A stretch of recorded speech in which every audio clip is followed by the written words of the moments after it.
ঘরে মাঝে মাঝে নামাজ পড়বেন। ঘরে মাঝে মাঝে কি করবেন? সহিহ মুসলিমের হাদিস, আল্লাহ রাসূল সাল্লাল্লাহু আলাইহি ওয়াসাল্লাম বলেছেন, তোমরা মসজিদে ফরজ নামাজের পরে ঘরের জন্য কিছু সুন্নাহ আর নফল নামাজ রেখে দিও।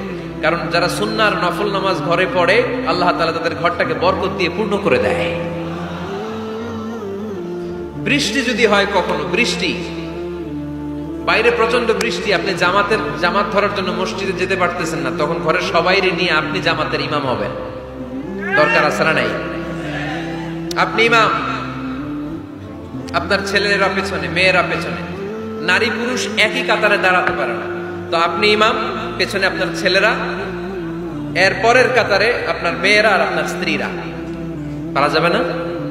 ছেলে মেয়ে যদি না থাকে, হুজুর আমি আর সে টোনাটুনি সংসার, তাহলে টোনা দাঁড়াবে সামনে, টুনি দাঁড়াবে পেছনে, একসাথে দাঁড়ানো যাবে?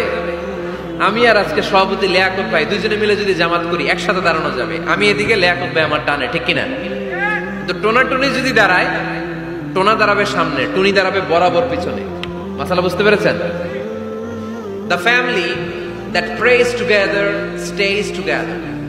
যে ফ্যামিলি একসাথে নামাজ পড়ে, ওই ফ্যামিলি টিকে থাকে বহুদিন, ঠিক কিনা?